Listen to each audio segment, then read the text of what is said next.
এগুলো কি দেখা যাচ্ছে বলুন তো? হ্যাঁ, এগুলো হচ্ছে ইন্ডিয়ার মানুষরা বলে মদন কটকটি, আর বাংলাদেশে বলে মোনাক্কা। আজ আমি এই মজাদার মোনাক্কার রেসিপিটা আপনাদের মাঝে শেয়ার করব। কিভাবে বানিয়েছি রেসিপিটা দেখে নিন।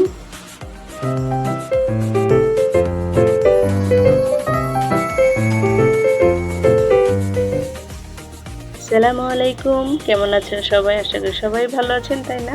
আমিও ভালো আছি আলহামদুলিল্লাহ। আর আমি মুনাক্কা বানানোর জন্য এখানে টেবিল চামচের 1 চামচ কালো জিরা আর 1 চামচ সাদা তিল একটু ভেজে নিয়েছি। আর এখন দিয়ে দিলাম 1/4 কাপ চিনি।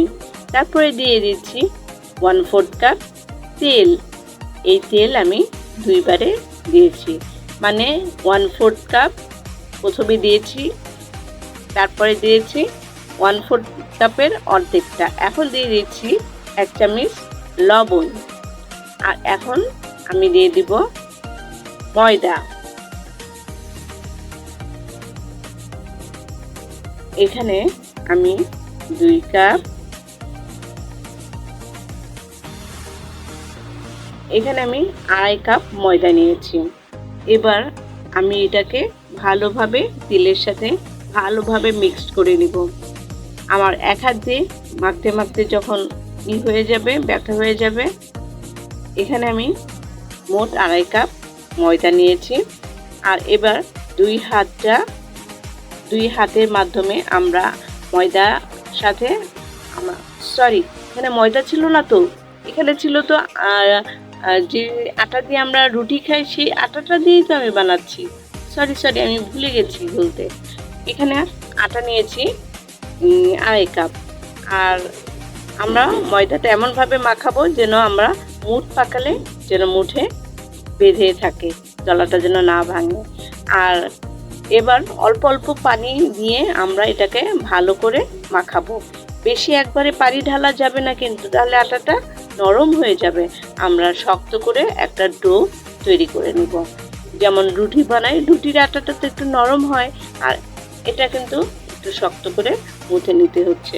কারণ এটাকে ঢেকে রাখলে কিন্তু কী হবে, চিনিটা গলে এই আটার সাথে মিশিয়ে আবার একটু নরম হয়ে যাবে। আমার এই যেরকম শক্ত করে একটা ডো তৈরি করে নিয়েছি। এবার আমি এটাকে 10 মিনিটের জন্য ঢেকে রাখবো। ঢেকে রাখলাম। এখন আমরা কি করব, 10 মিনিট পরে আবারও আসলাম। কত সফট হয়ে গেছে, আর দেখ চিনি এগুলো একদম গলে গেছে। আর এগুলো শক্ত করে মেখেছিলাম, একটু সফট হয়েছে। এখন আমি এটাকে আরও ভালো করে এভাবে আমরা উল্টে পাল্টে আমরা মেখে নিব। তখন কি হবে, মুনাক্কার ভিতরে খাওয়ার সময় দেখবেন যে একটা ভাঁজ ভাঁজ পড়েছে। আর মুনাক্কাটা খেতে কিন্তু অসম্ভব মজা ছিল। একদম মনে হচ্ছে যে মানে সব বেশি শক্তও না, সবাই খেতে পারবে। যাদের দাঁত নাই তারাও খেতে পারবে। মানে তারা মুখে দিলে মনে হচ্ছে যে মুনাক্কাটা মানে সুন্দর বিস্কিটের মতো ভেঙে যাচ্ছে। হ্যাঁ, যাক, এভাবে মানে তেলটা বেশি দেওয়ার কারণে মুনাক্কাটা সফট হয়। আর বেশি শক্ত করলে সবারই খেতে অসুবিধা হয়। আর আমি এটাকে 2 ভাগ করে নিয়েছি। আর এখন আমি একটু রুটি বানিয়ে নিয়েছি। আমার রুটিটা বেশি পাতলা করব না, একটু মোটা সাইজের রুটি করে নিচ্ছি। দেখছেন রুটির মধ্যে কত, মনে হচ্ছে যে কত পোকা ভাসতেছে, কিন্তু এগুলো পোকা না, এগুলো হচ্ছে কালি জিরা। মনে হচ্ছে যে অনেক মানে পোকার মতো লাগছে, তাই না? এবার আমরা হচ্ছে রুটিটাকে ছোট ছোট করে কেটে নিচ্ছি। আমি একবারেও কাটা যায়, কিন্তু আমি হচ্ছে এভাবে আগে কেটে নিই। আমার এভাবে কাটতেই ভালো লাগে, তাই আমি এভাবে কেটে নিচ্ছি। আর যদি এভাবে দাগ টেনে টেনে সবগুলো আড়াআড়িভাবে মানে আবার কেটে নিই, তাহলে একবারে ওইভাবেও হয়, আবার এইভাবে ছোট ছোট করে কাটলে। কিন্তু আমার কাছে এভাবে যেটা ভালো লাগে সেইভাবেই আমরা কেটে নেব। ঠিক ঠিক করে সুন্দরভাবে কেটে নিচ্ছি। আবার এটা দিয়ে কিন্তু পাতলা করে যদি আমি নিমকির জন্য করি, ঠিক এই নিয়মেই কিন্তু আমরা নিমকি বানাতে পারি। নিমকি রুটিটা আর একটু পাতলা হবে। এটাও কিন্তু নিমকিটা ভাজলে কিন্তু অনেক তাড়াতাড়ি মানে হয়েছে, আর সবগুলো নিমকি কিন্তু ফুলে উঠবে। আমার মোনাক্কাগুলো আস্তে আস্তে সবগুলো কাটা হয়ে যাচ্ছে। এবার দেখেন, এভাবেও কাটতে সুবিধা হয়, ওইভাবেও কাটা যায়, এইভাবে কাটা যায়, দুইভাবে কাটা যায়। আর এই মোনাক্কাটা আপনি 2-3 মাস আপনি রেখে খেতে পারবেন।